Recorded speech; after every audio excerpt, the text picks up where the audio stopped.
Hi, welcome to This Week in Ames. I'm Susan Guiazda. On today's show, we check in with our Public Works Department.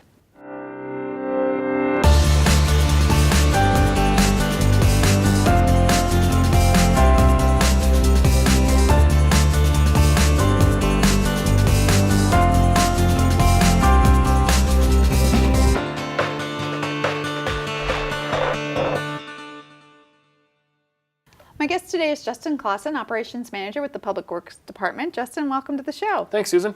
It's always good to have you in here. You're a man of many hats, and you have many skills and talents, and you have a big project coming up.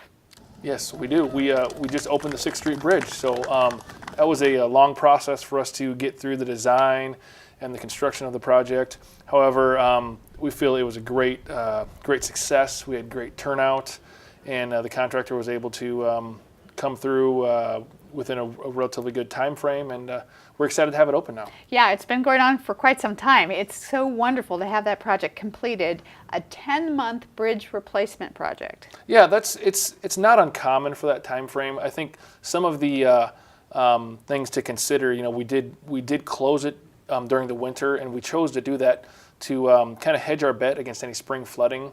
We were fortunate to have a relatively mild winter. The contractor did really well at getting that part of the project completed.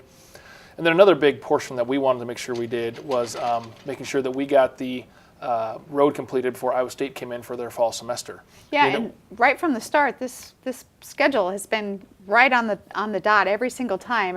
When you started the project in the winter, you said you wanted it open before school started, and sure enough, here it is open before Iowa State begins. Yeah, that was very important to us. I know we had a lot of feedback from Iowa State University, a lot of feedback from the community on the timing of the project. And we were very sensitive to that.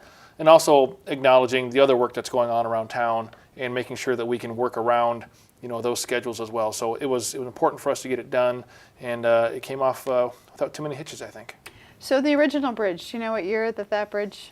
The original bridge was, I think, from the 1940s or 50s. And very narrow, kind of difficult for bikers and pedestrians to comfortably share. And what an improvement with the new bridge. Yeah, we paid a lot of attention during the design phase for that. We got a lot of feedback from the bicycle and pedestrian communities.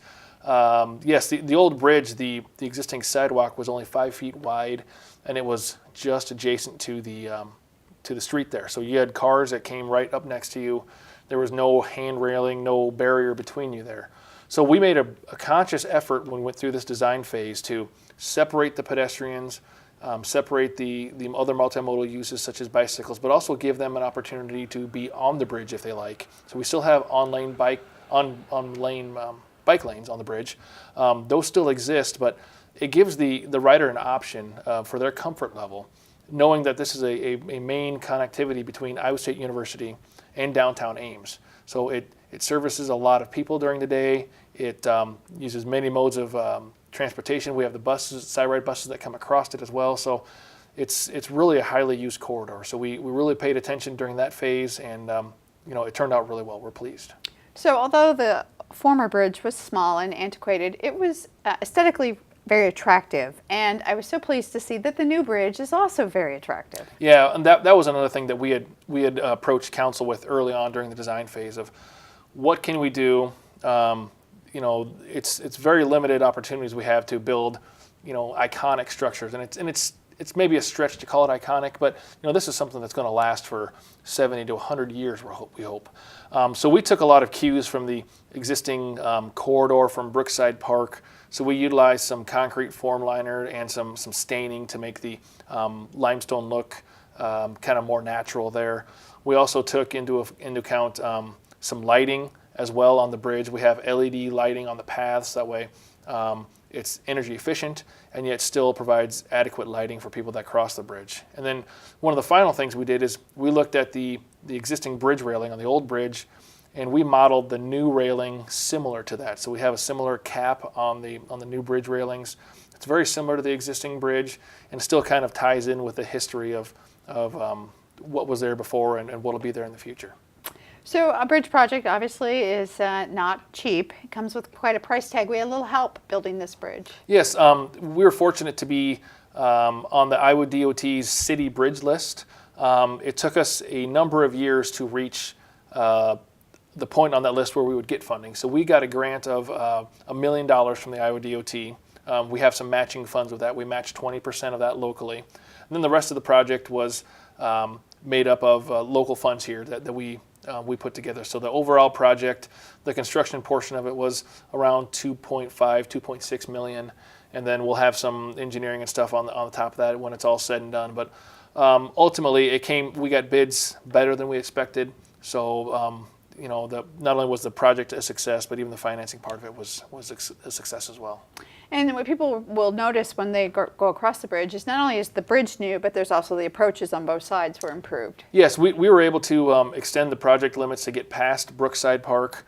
We were able to get the entrance into Brookside Park reconfigured as we had extended the sidewalk and the shared use pass through that area.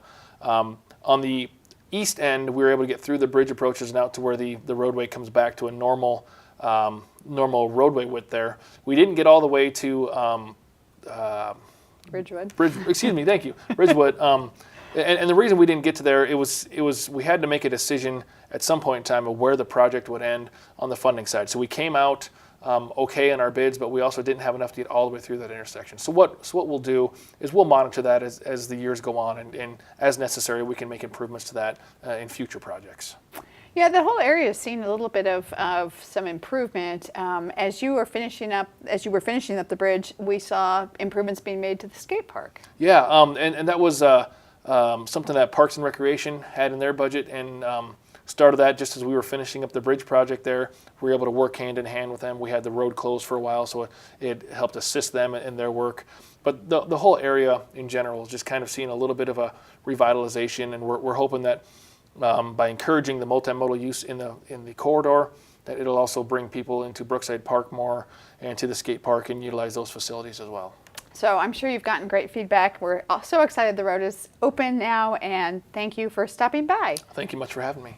Yeah, if you want more information about that project or any construction projects as they're ongoing, be sure to check out our city website at cityofames.org/construction.